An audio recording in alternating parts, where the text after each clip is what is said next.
Hello, our friends, Evolutionary Energy Arts family. Hello there, welcome back. So, guys, we just did a video that's going to be up on just Rumble and Brighteon, and just because it's a very hot, controversial one, I'm sure. I mean, it's stuff we've covered in the past, but it feels like everything is going to a different level, and it's very, very directly spoken.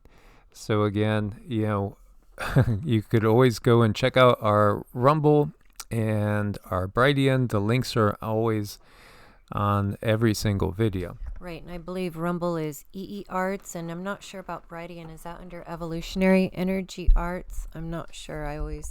But definitely they're up there, and this information is so sensitive. We just didn't want to put it.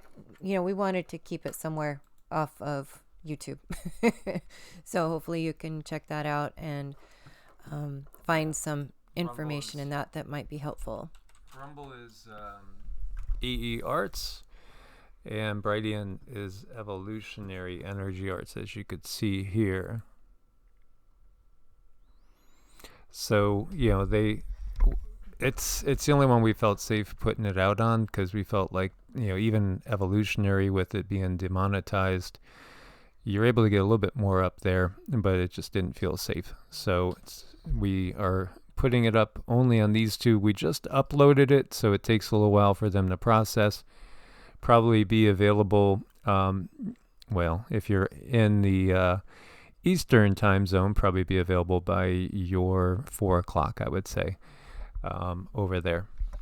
Right. So, we wanted to go over a couple of other things that we got from the galactics, also some information, and here we have a sun sneeze. Yeah, so you could see this if we're looking over here. This right here is Lasco C3. The sun is awakening. Now, if we look over at Enlil, and doesn't that tell you a lot? I mean, if we get a Wikipedia for the Anunnaki are a series of deities in the Sumerian Akkadian pantheon, just mythological figures.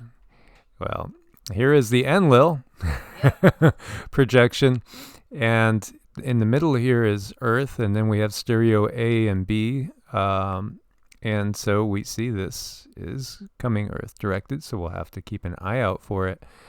It's interesting. We've had a lot of activity going on, and the solar activity on the whole, if you look over here at the sunspot number progression, see the predicted values are the red line.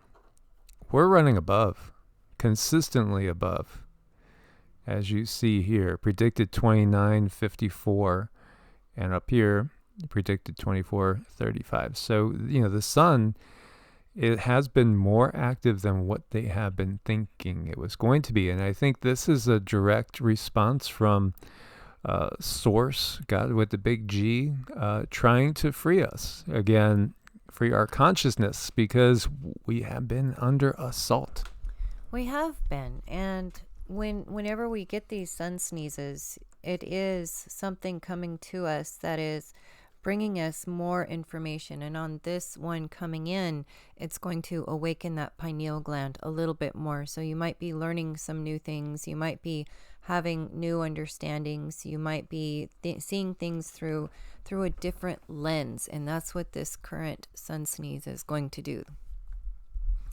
And we see a large volcanic ash eruption up to 30,000 feet at Sangay in Ecuador. And Ecuador is named Ecuador because it's on the equator.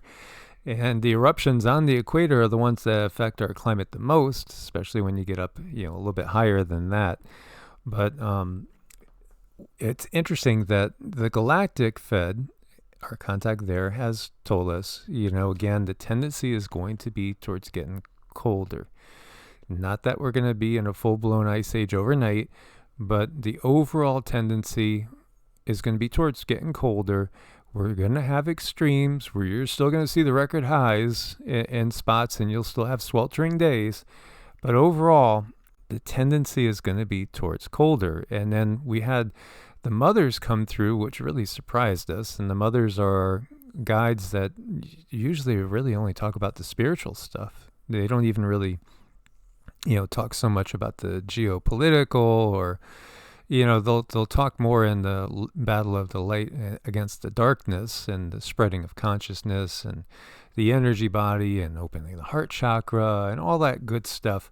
But they gave us a message, and the first thing they came out with was it was going to be getting colder, and preparing with food again. And we're fairly well stocked. I think if Cindy and I were to eat frugally, we could get by for several years.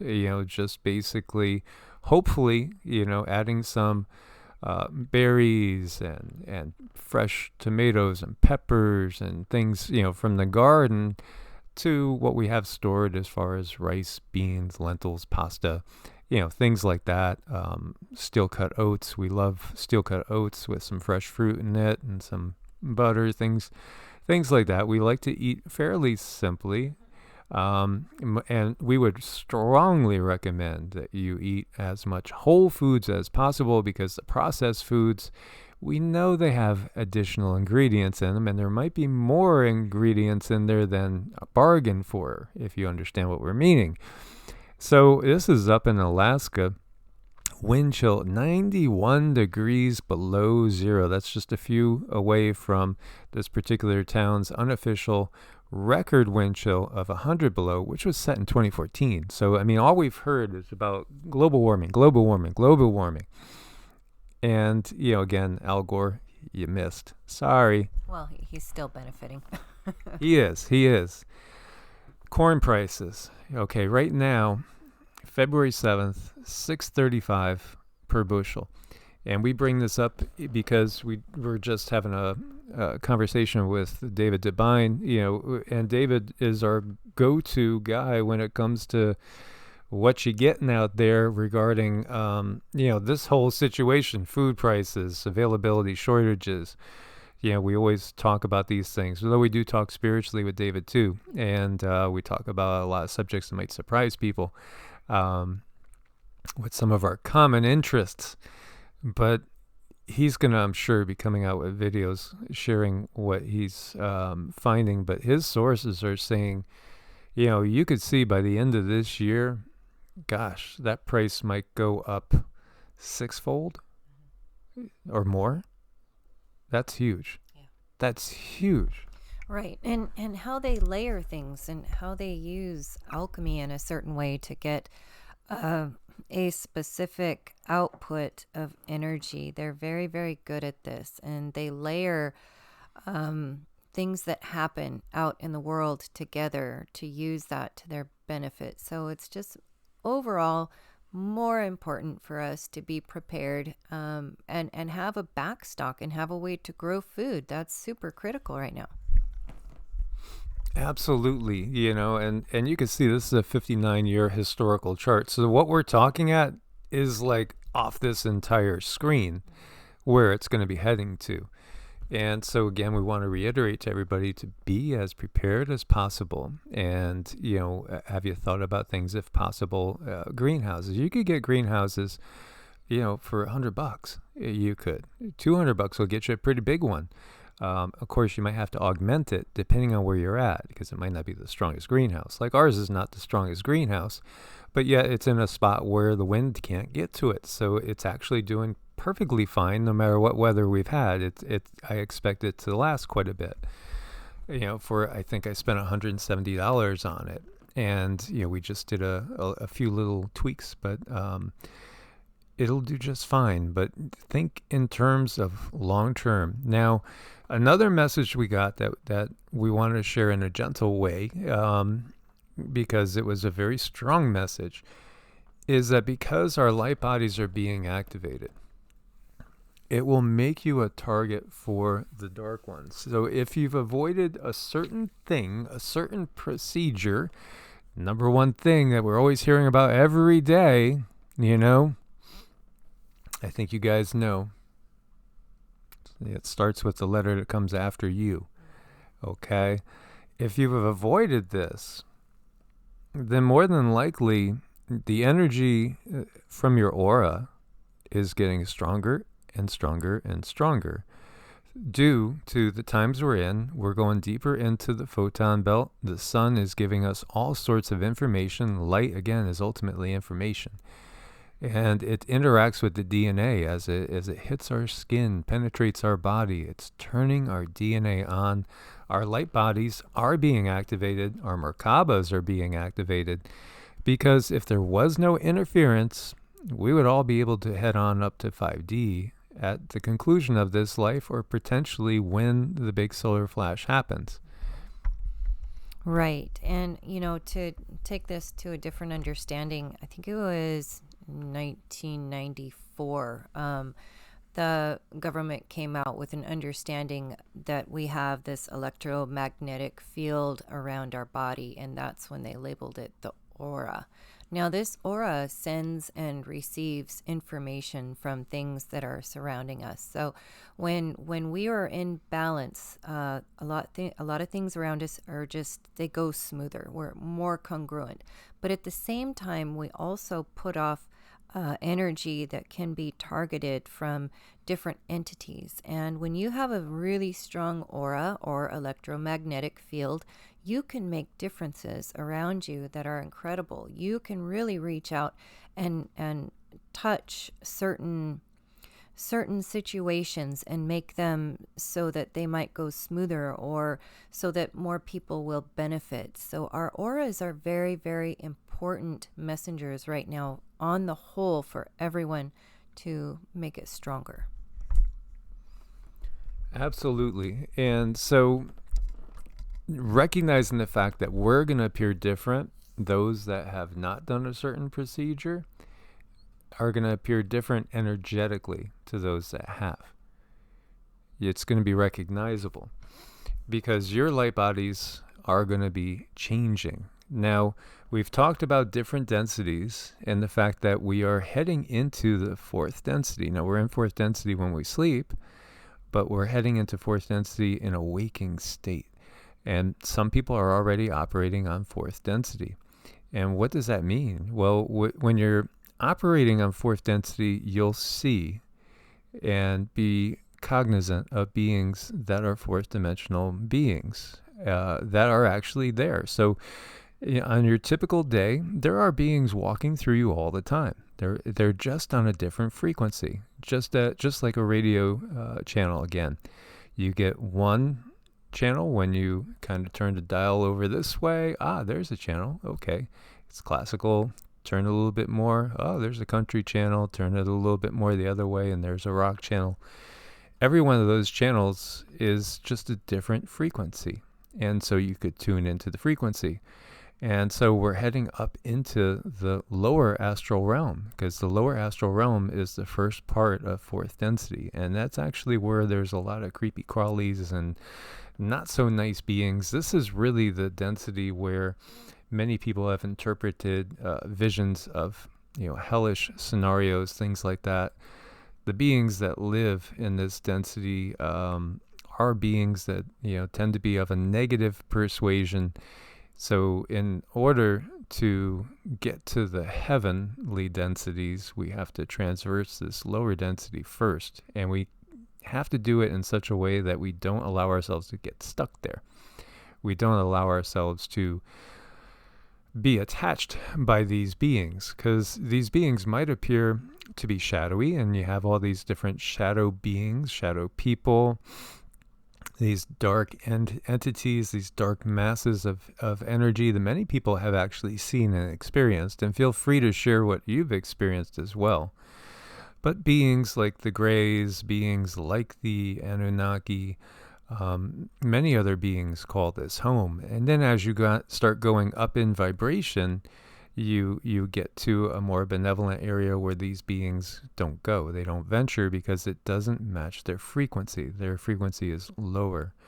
Now, when we get to the mid and higher, then we start getting into these mythological beings that we might even interpret as a little bit more benevolent gods, as we've gotten when we've remote viewed the being known as Thor. He is a fourth density being. He is still on fourth density.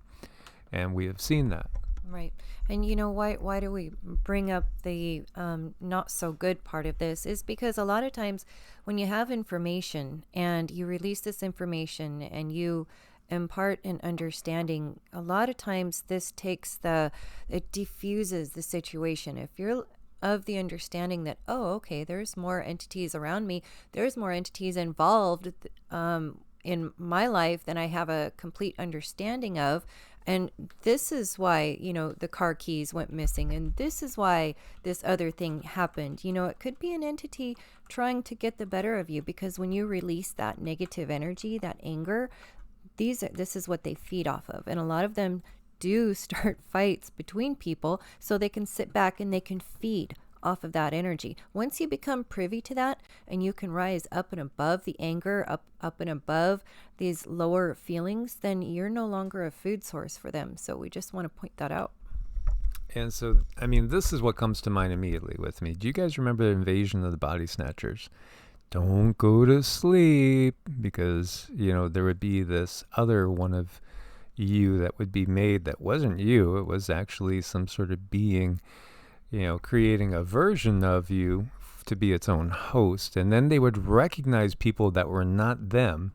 And this is a famous shot. Donald Sutherland with his mouth open, and he's pointing out saying, "That's not one of us." And, this was a remake of a movie I think it was made in the 50s. This is the original. And, again, it's basically, it's kind of like alien takeover, so to speak. And in so many ways, this is what's really kind of going on behind the scenes, sort of an invasion of the body snatchers scenario.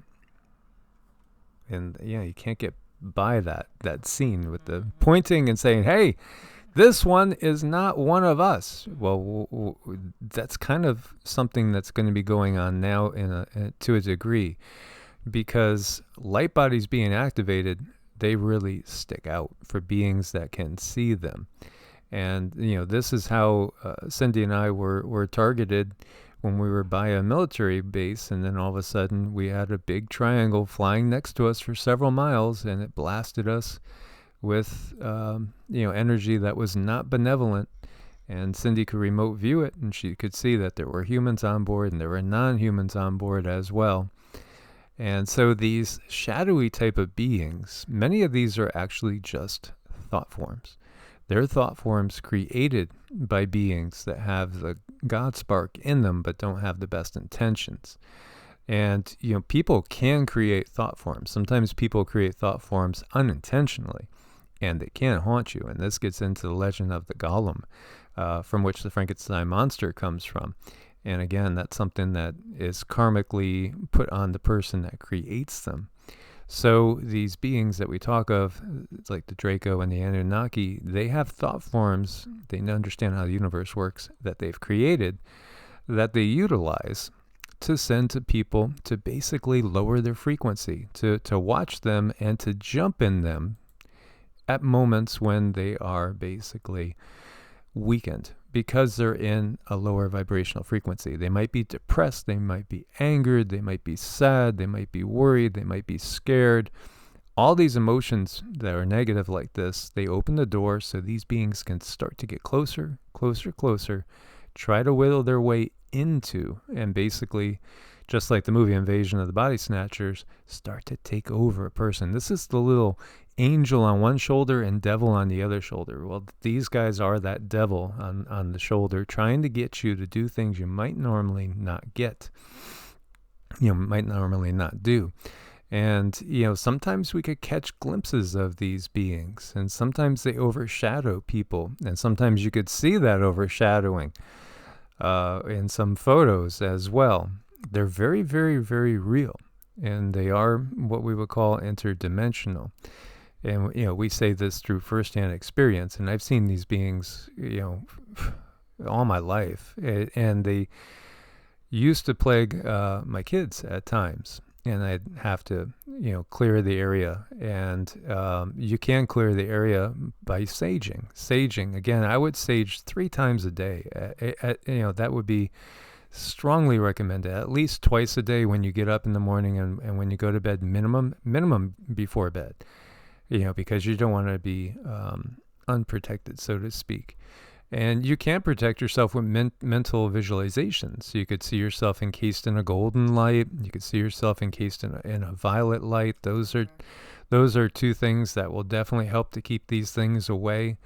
And then entities like the Greys too, and there's other interdimensional extraterrestrial beings that are on that dark side that will use every opportunity to take advantage of people. But the warning that we got from the Galactics was that these beings are more able to jump into people, and you might see random crazy acts of a more nefarious nature. Let's just use that word. Mm-hmm. Right. And what do you do when you have these entities all around you and you can pick up on these senses? Well, like Mike said, saging is one really powerful tool. And there's also other little rituals that you can do to clear the room. But we need to build a strong aura. And because of our strong aura, this can push things away from us out even further. And then really watch our emotions. The emotions are so important because if they sink down to a certain point, you can allow something to latch on.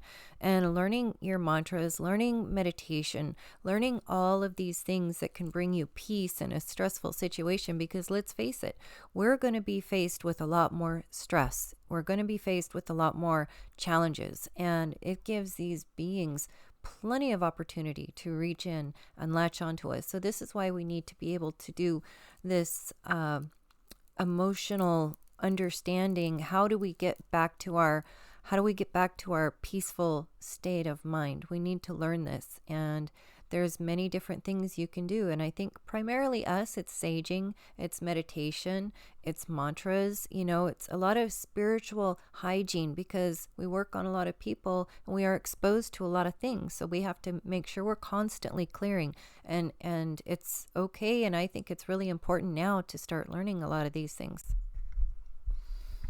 Yes, and so you want to strengthen your aura, because a weak aura most definitely will open you up to these beings, and it just tends to attract negativity. And a strong aura, will definitely do the opposite.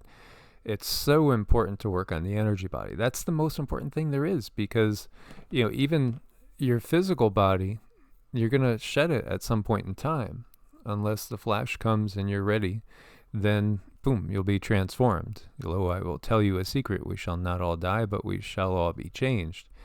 So there are some that will be changed instantaneously when the flash comes, but you won't really still have the heavy, dense body. You're going to be in basically the light body.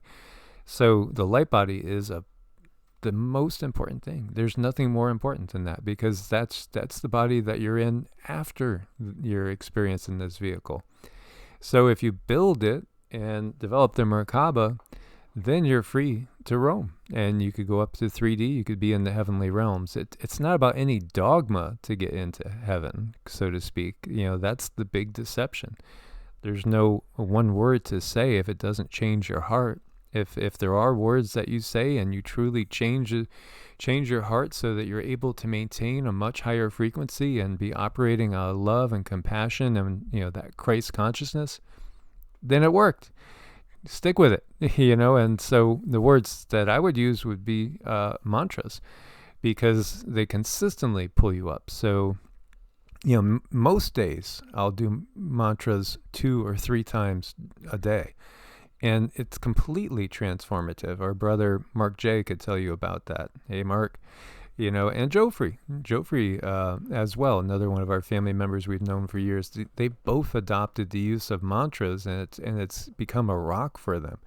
Why? Because we're basically connecting to beings that are already on 5th, 6th, or 7th density, and so they can kind of extend that helping hand, or send you a rope down to grab onto, to help steady yourself, so to speak, and start building your aura.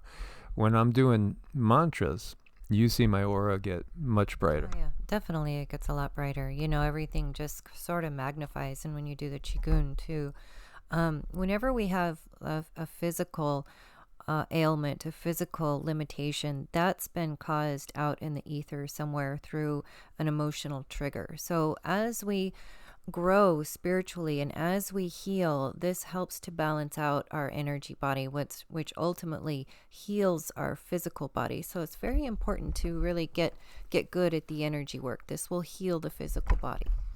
And even if you have done that thing that those dates for men are all about, the starseeds light workers, the galactics have attached these kind of siphons that will be draining those things off of you. And I wouldn't, encourage people to go and test it, so to speak, by getting more, because again, if you're trying to swim or fly, better yet, why weigh yourself down? Because that's exactly what that does. It weighs us down. It weighs the soul down. It weighs the spirit down.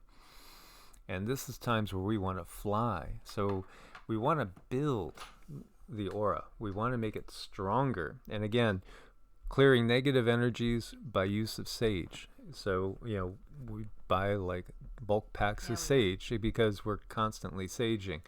Because every person we work on, we want to sage away any negative entities, any negative energies that were attached to them that we remove. We want to make sure they're not on us. And so that next person we work on, we want to be able to maintain that high vibe for.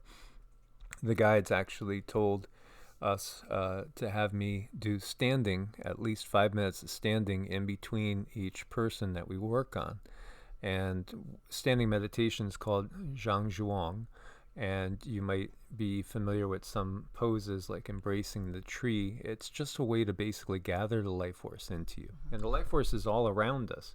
When we have different emotions going on, our aura is a different color. So people say, what color is my aura? Well, the color it is now at 2 p.m. in the afternoon may be totally different than 3 p.m.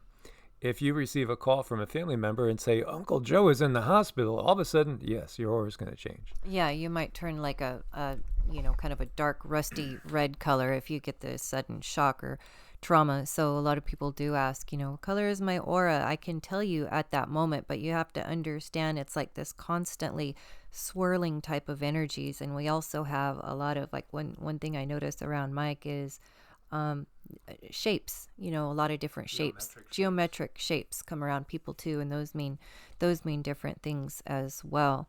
So very important to work on our light bodies. You guys, I know there's a lot of stuff going on out in the world and it is quite disturbing, but let's really dig for that inner peace. Let's dig for that inner understanding so that we know to step out of the way if these entities are kind of at us, trying to get us to lower our vibration, to latch on. Let's just not let that happen. And there's different layers to your aura, and you could basically, cut it down to inner and outer. What we call the outer in Qigong is the Wei Qi field, and you could think of this as your personal force field. And so when your Wei Qi field is strong, when your outer aura is strong, you won't really get sick. You could be exposed to bacteria and viruses, and if it's very strong, you won't get sick. It's the same thing with these beings, these shadowy beings. They will not be able to tolerate your vibration. They won't be able to penetrate. So building the Wei Qi field is of prime importance. That's your force field. That's your shields being up. And you could do this through a lot of different mind-body practices. And again, Qigong is a primary practice.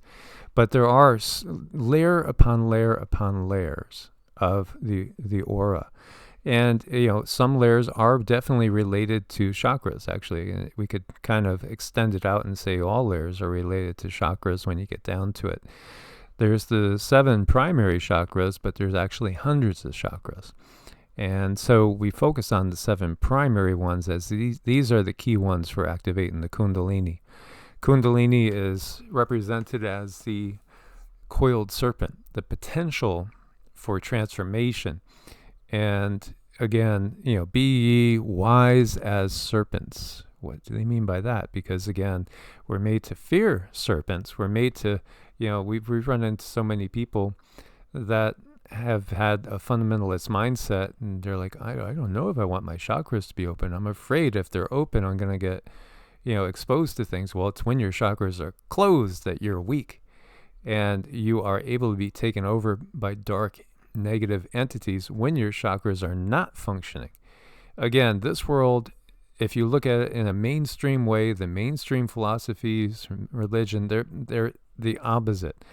And so, we've talked about the esoteric side of things. They had to hide this because they were persecuted in the West.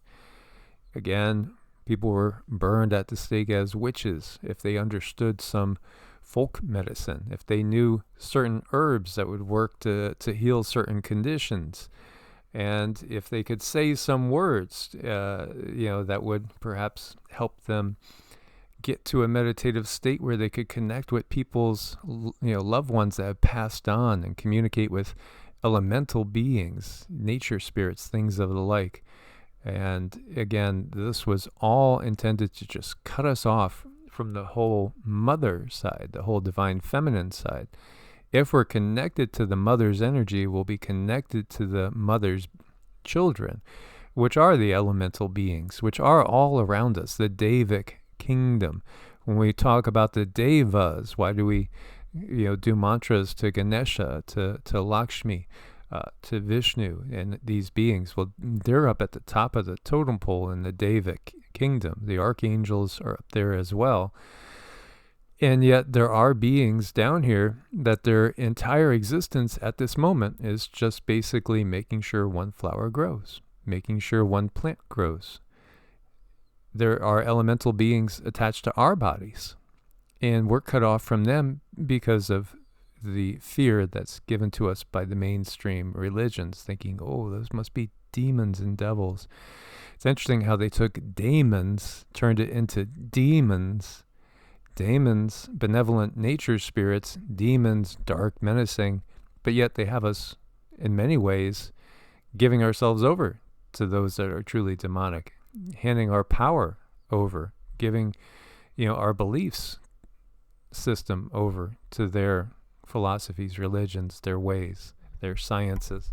Right. And a lot of people, if this is your first time hearing the word chakra, I think subconsciously it ties back to the dogmas, thinking, am I even supposed to be talking about chakras? But chakras are so important. And she says, am I not even supposed to be talking about chakras? Well, no, the Anunnaki don't want you knowing about chakras. The Draco don't want you knowing about chakras. The Greys don't want you knowing. Right. The Ijiji don't want you knowing. The Illuminati don't want you knowing about chakras. All the secret societies want you to be fearful because they understand them. Mm-hmm. They know how to utilize their energy bodies. They know how to make themselves more powerful. They know how to manifest their reality, which is one of controlling everybody else. Right, exactly. So it is very, very important to understand chakras, to realize that, yes, they can get blocked. They can retract. And there is a way that you can open your chakras and have a better understanding of your world outside around you. Now, when your chakras are sending and receiving information and they've been combed and columned and they're doing really well, this sends messages to you or even your higher self that you get to move yourself to a better place. It brings you the understanding that you need to know specifically to help heal yourself. This is the conversation the body is constantly having. It is a silent discussion your body is having with the world, just back and forth, and then these thoughts go to your mind and you realize, oh boy, I should drink more water. Oh boy, or you run across a comment on the computer and a new idea or something that might help you this way. And you take on this information and it actually helps heal you. So this is the information and the that you should be sending and receiving, and the conversation you should have with the universe to make yourself more congruent with your own surroundings. Absolutely. So it's all about light body activation, developing the pineal gland, And with this, what she's doing here now, this is something I've done out in the desert, is just go to the top of a hill and sit there and be and take in all the energies. Let your body process. We need an amount of time to just simply be still with ourselves and let all of these energies acclimate. Meditation. How do you build a light body? Meditation. Why is it so powerful to just sit still? Because there's many different reasons, really. One of them is just when we get to a certain breathing pattern, we get out of the fight and flight. You're not making cortisol. You're producing melatonin, serotonin. It's going to help regulate your sleep cycle. It's going to help boost your mood. The other thing, too, is just think about it. Our minds are always going. We're always going. And, I'm the same way in some ways. I could get so wrapped up in, especially around tax time, you just think about these things. But, again, most people are in that they have to work paycheck to paycheck. It's all about pleasing the bosses, the power structure, doing your job, doing your duties around the house. Our modern lifestyle is not the way that we're supposed to live. We should be going at our own pace. It should be a much more relaxed pace, and it should be a pace that is one that gives us the ability to be creative, because that's ultimately, well, what's the whole purpose of us? Creators. We're creators. That's what we are. Ultimately, we're co-creators with Source. Each one of us is learning how to become a creative being on a very, very high level. And there are these beings that create entire universes, as this particular universe was created by a particular entity. And so, there are other universes that are created by other entities, and there is one ultimate source of which we all are connected. When you're quiet, you can listen to the universe and see what the universe is saying to you. You can hear the universe speaking to you. You can hear your higher self, because, again, this vehicle that you're in, the body, is just a body. It's a vehicle. It's just like we have cars, just like we have clothes. It's what you chose to be in at this moment. But it's not the entirety of you. So this is a way we can start to hear our higher self. We could hear Source, God. We could hear our guides. Because, again, this is a team effort. When people come into incarnation, there's many beings that right away are there. They volunteer to help you in this incarnation. Now, we've been cut off from them purposely. And the power structure here has, unfortunately, more than half the planet is totally believing in what the controllers have given them to believe in. And they only trust the controllers, and they don't trust the mainstream media, but they still trust the controllers' paradigm. And they don't even trust themselves to go in and to find their own answers. That's ultimately it. There was a comment about not trusting in the Bible translations, but then how are you going to trust other sources that are written by men? And it's by taking, in our case, thousands, tens of thousands, I don't know, hundreds of thousands of hours in meditation and Qigong and mind-body practice to feel what is true, to sense and to know what is true, not just utilizing the left side of the brain and not trusting what anybody is saying. Know for yourself, experience, get to know yourself first. Most people don't even know who they are. They don't have any clue about them because they don't take the time to do these type of practices, which will basically unveil yourself to you. Who am I really? So meditation, Qigong, which is just consciously taking in and manipulating, moving, circulating the life force energy. So, a nice analogy is the Force of Star Wars, because that's what they based it on. They base it on the life force, the ki, the chi, the prana. And yoga is another great practice. that can relieve stress and connect us, body and mind. Right. And it's about creating a much stronger electromagnetic field. So it's like, you exercise for your body, and this also benefits your aura.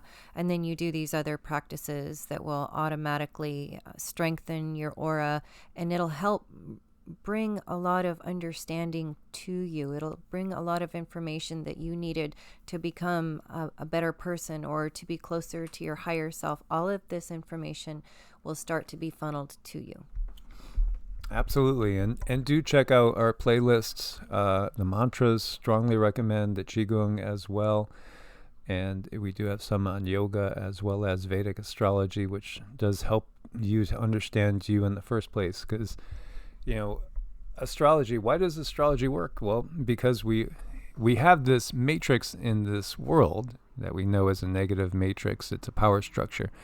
But there is a bigger matrix out there. The universe itself is a matrix. And so the creator of this universe basically has created it in such a way that if we understand the forces that were at play when we stepped into this matrix, we can understand our purpose.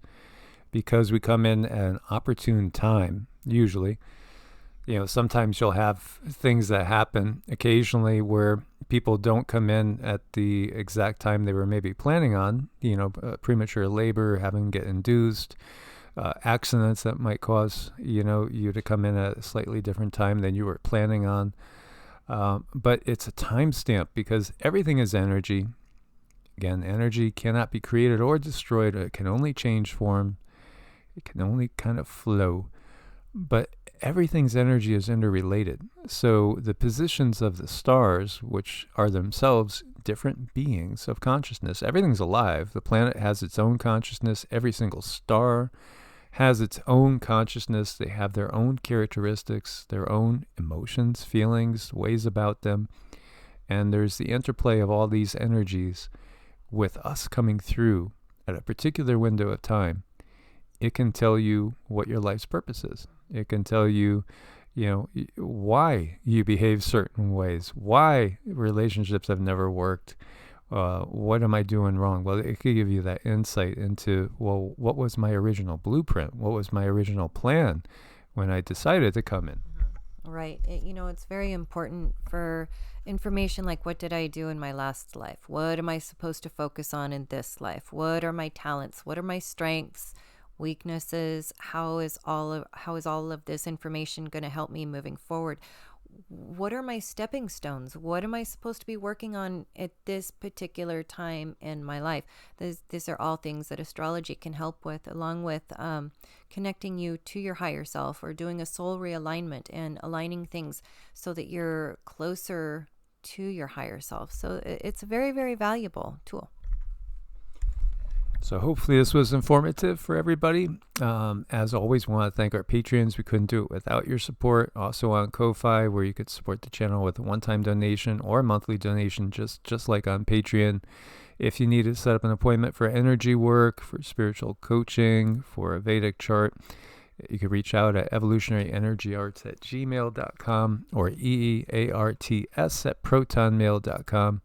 Please do check out Medicinal Foods. There's a link at the top of every video. Use coupon code EEA, get a discount, and it does support the channel as well. May you guys be blessed with abundance, prosperity, and may you know yourselves to the deepest extent possible. Absolutely.